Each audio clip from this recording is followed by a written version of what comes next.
بسم اللہ الرحمن الرحیم۔ السلام علیکم ورحمۃ اللہ وبرکاتہ۔ میری عزیز ازجان بیٹی کا انتقال ہو گیا اور میں نے اسے اپنے ماں باپ کے ساتھ ہی دفنا دیا۔ لیکن جیسے ہی رات ہوئی تو اماں خواب میں آ کر کہنے لگیں، اپنی بیٹی کو کہیں اور لے جاؤ ورنہ ہم بھی سکون سے نہیں رہیں گے۔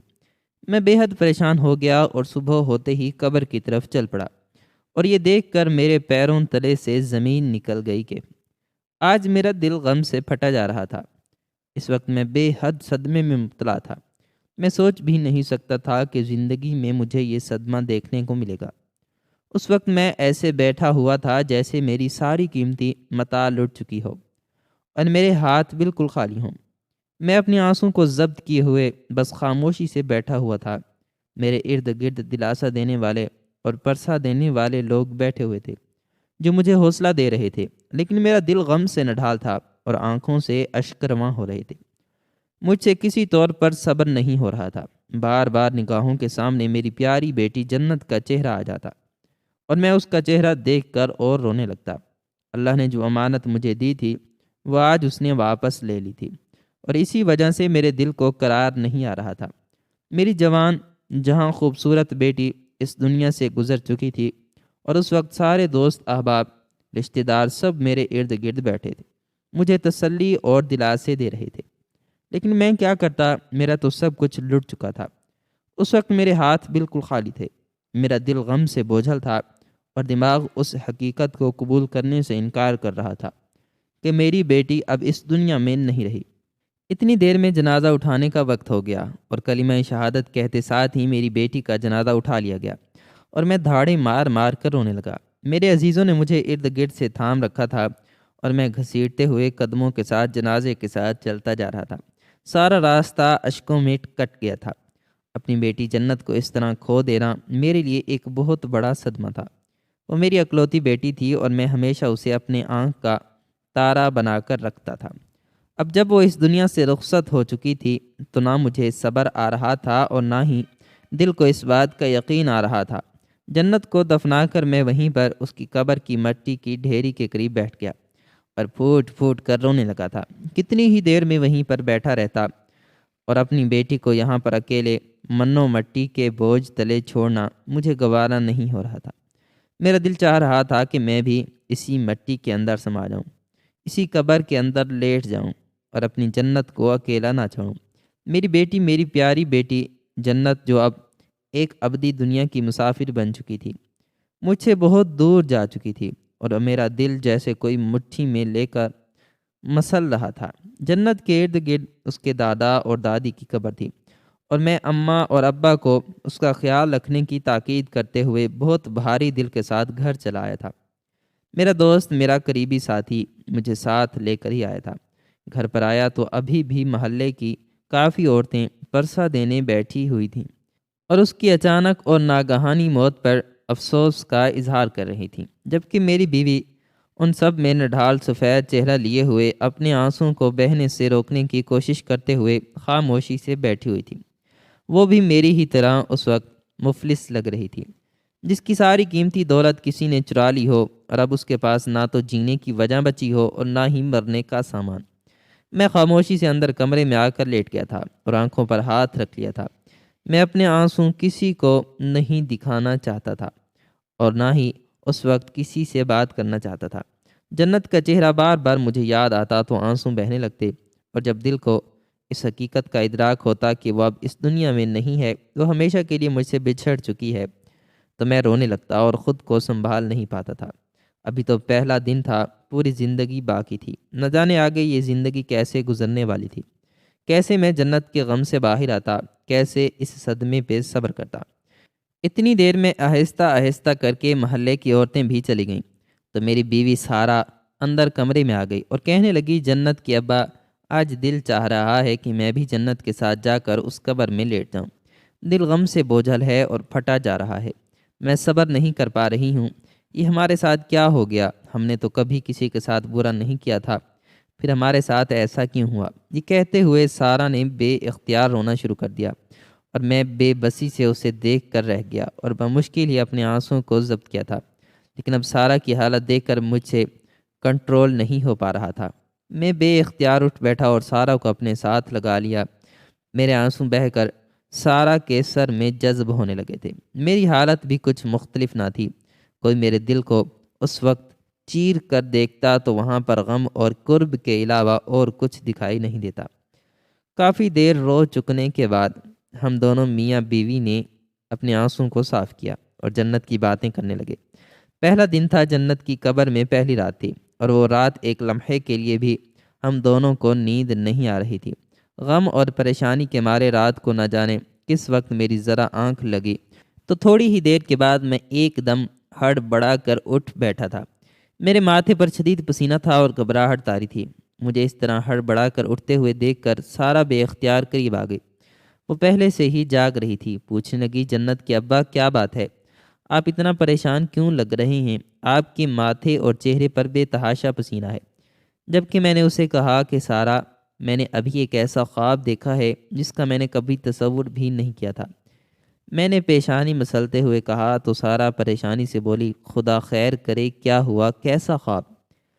میں نے خواب میں اماں کو دیکھا ہے اور وہ مجھے کہہ رہی تھی کہ اپنی بیٹی کو یہاں سے لے جاؤ، اسے کہیں اور رکھو، ورنہ ہم بھی برباد ہو جائیں گے، ہم بھی سکون میں نہیں رہیں گے۔ میں سمجھ نہیں پا رہا آخر یہ کیسا خواب ہے، آخر اماں نے ایسا کیوں کہا؟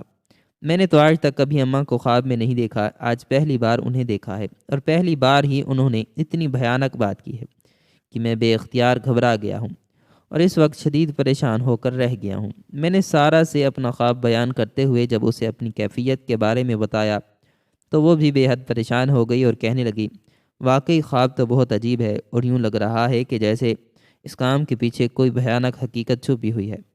آخر ہمیں کیسے پتہ چلے گا کہ یہ خواب کیسا تھا اور اس کا کیا مطلب ہو سکتا ہے؟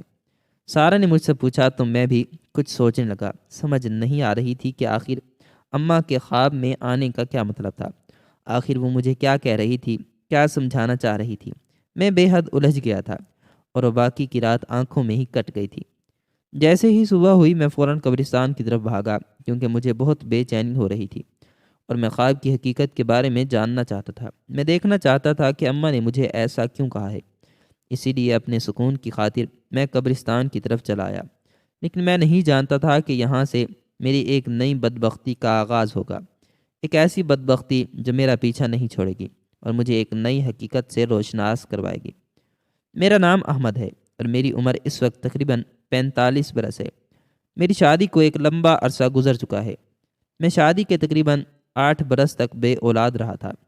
اللہ کی مصلحت تھی یا شاید ہماری کوئی آزمائش تھی کہ اللہ نے مجھے اولاد نہیں دی۔ میری بیوی نے اپنا بہت علاج کروایا، جگہ جگہ سے دم اور تعویذ بھی کروائے، لیکن کوئی فائدہ نہیں ہوا تھا۔ میری ماں میری بیوی کو لے کر جگہ جگہ پھرتی رہتی، کیونکہ میں اپنی ماں کا اکلوتا بیٹا تھا اور انہیں میری اولاد چاہیے تھی۔ اب جب میری شادی کو 5 برس گزر گئے تھے تو اماں مایوس ہو گئی تھی اور وہ بار بار مجھے دوسری شادی کے لیے کہنے لگتی، لیکن میں سارا سے محبت کرتا تھا اور کسی بھی صورت اس کے اوپر سوتن نہیں لانا چاہتا تھا، میں اسے دکھ نہیں دینا چاہتا تھا۔ یہی وجہ تھی کہ میں نے اماں کو صاف انکار کر دیا اور کہا کہ میں یہ شادی نہیں کر سکتا۔ اگر مجھے اولاد ہونا ہوئی تو وہ سارا کے بطن سے ہو جائے گی، ورنہ پھر میں اللہ کی مصلحت جان کر خاموش ہو جاؤں گا۔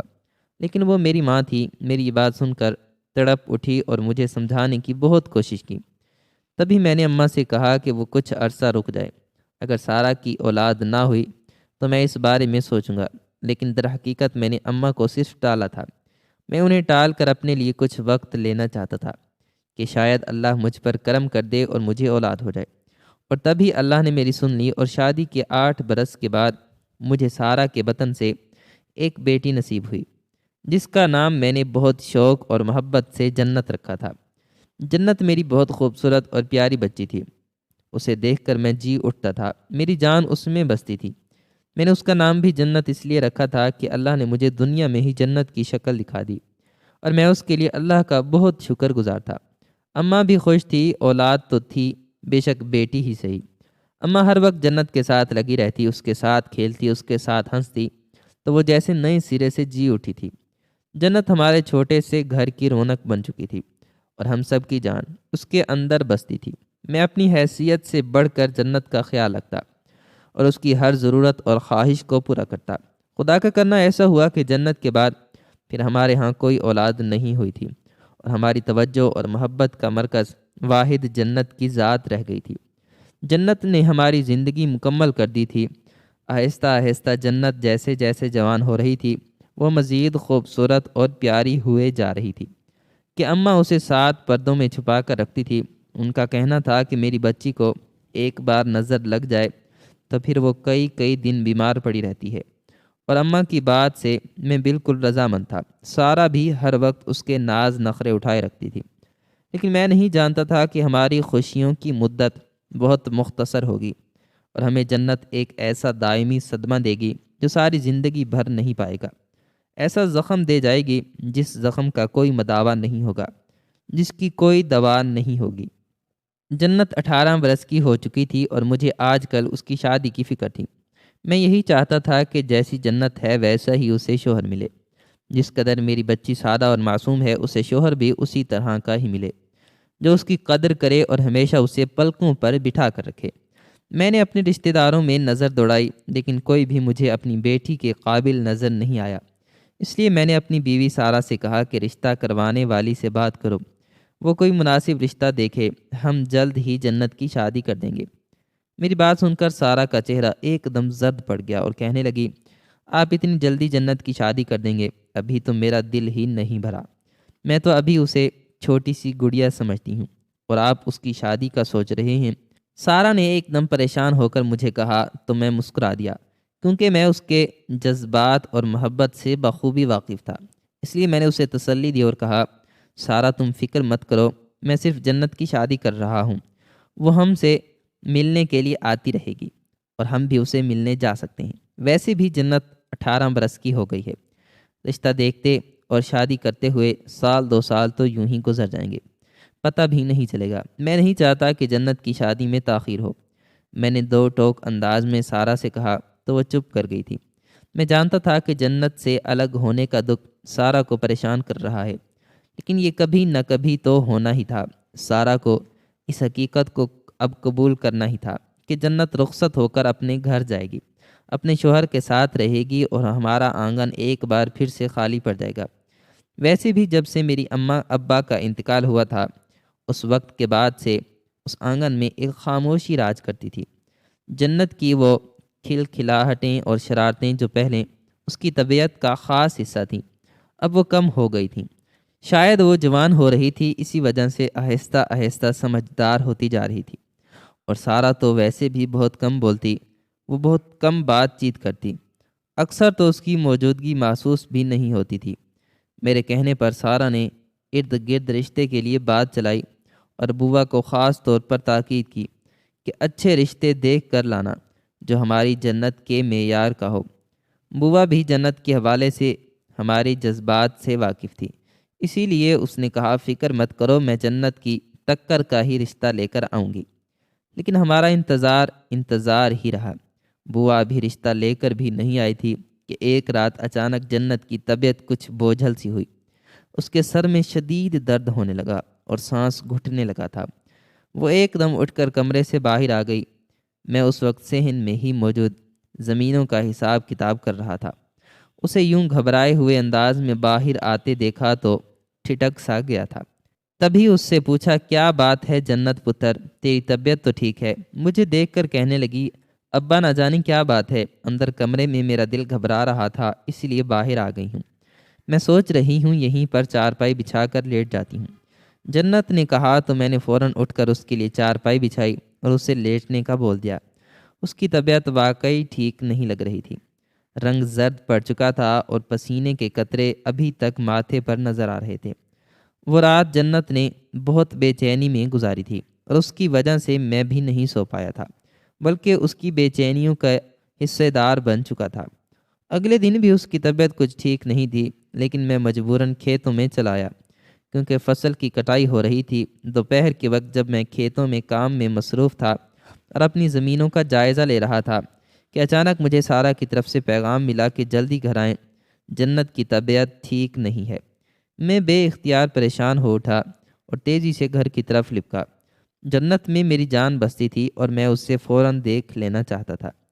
گھر پہنچتے ہی سامنے مجھے سارہ دکھائی دی اور جب اس سے میں نے جنت کے بارے میں پوچھا تو وہ ایک دم رونے لگی تھی۔ کہنے لگی جنت کی طبیعت بہت خراب تھی، اس کا سانس رک رہا تھا۔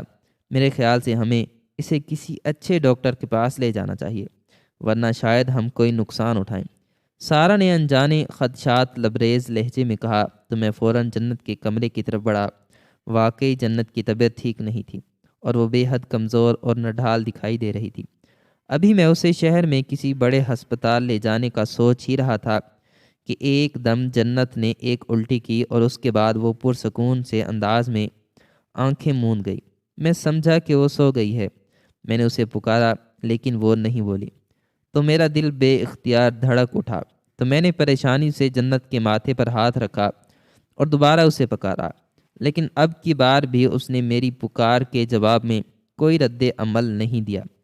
میں نے اسے بے تحاشا جھنجھوڑ ڈالا اور بے بسی اور پریشانی کے مارے جنت جنت پکارنے لگا، لیکن جنت بہت دور جا چکی تھی، اس تک میری پکار نہیں پہنچ رہی تھی۔ میں بے اختیار رونے لگا۔ سارا نے بھی سمجھ لیا تھا کہ جنت اب اس دنیا میں نہیں رہی، تو وہ پھر پھوٹ پھوٹ کر رونے لگی تھی۔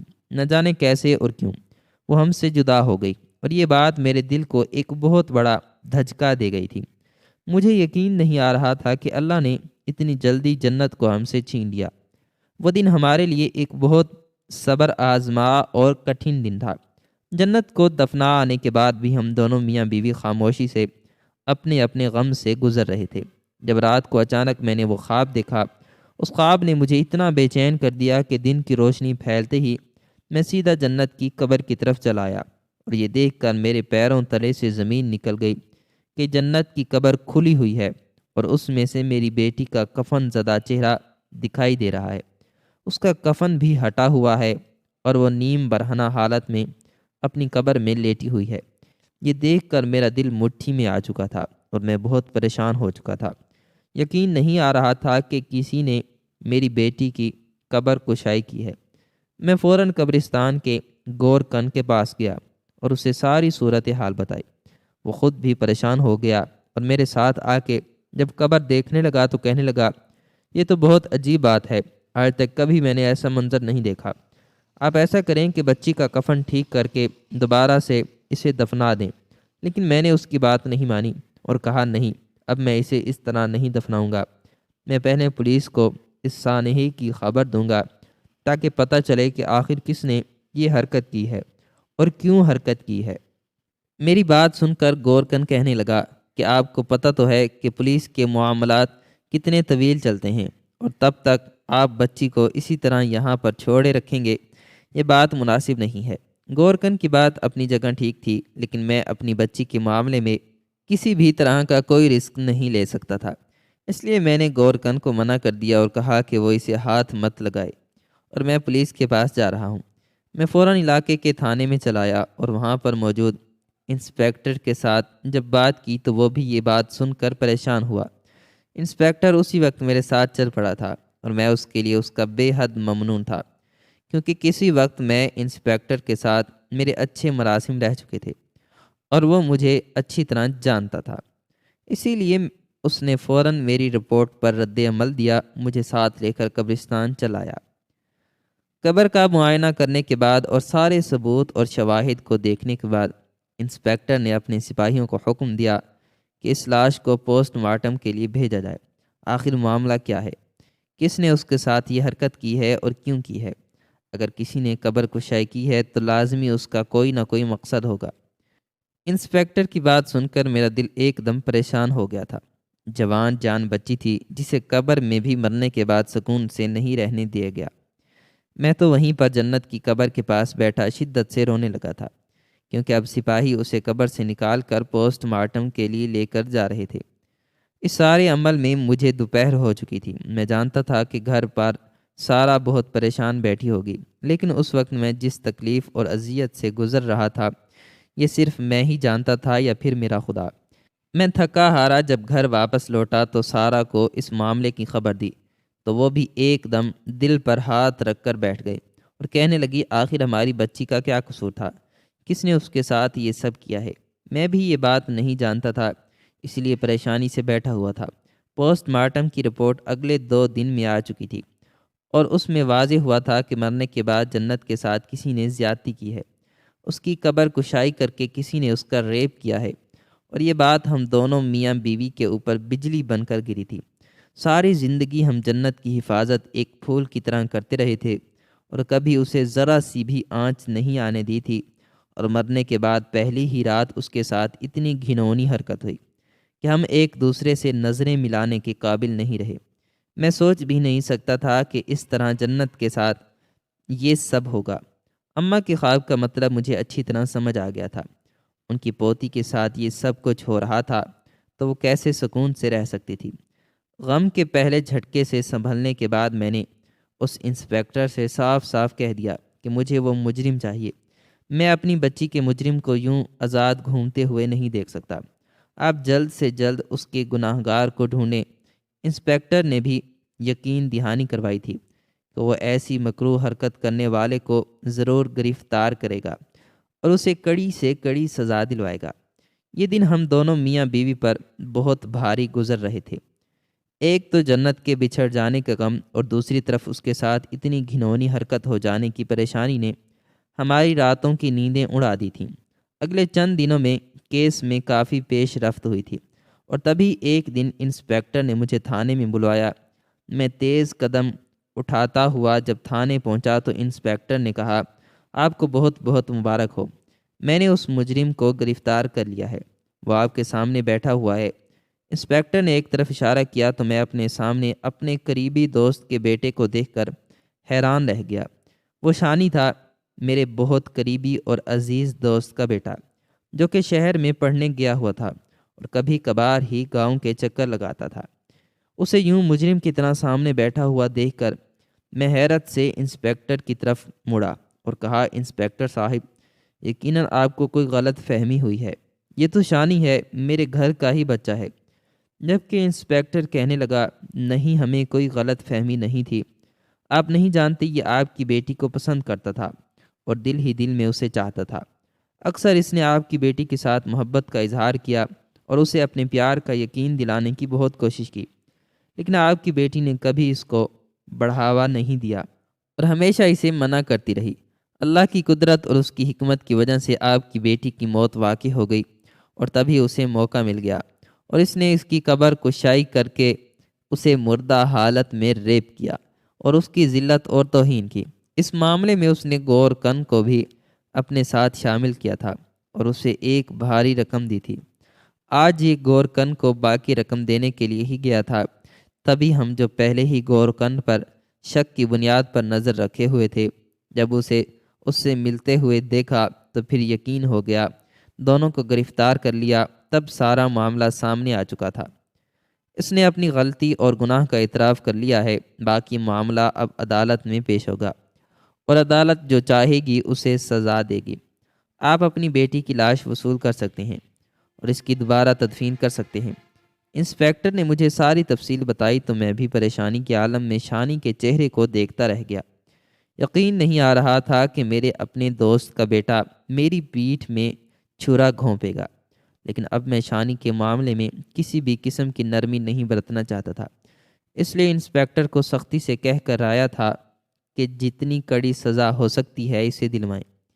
میں اپنی بیٹی کے مجرم کو ایک لمحہ بھی سکون سے نہیں رہنے دینا چاہتا۔ جنت کی لاش وصول کر کے ہم نے اس کی تدفین کر دی تھی اور اب کی بار میں نے قبر پکی کروائی تھی، کیونکہ میں نہیں چاہتا تھا کہ دوبارہ کوئی ہوس کمارا میری معصوم بچی کے وجود کے ساتھ کھیلے اور اسے مرنے کے بعد رسوا کرے۔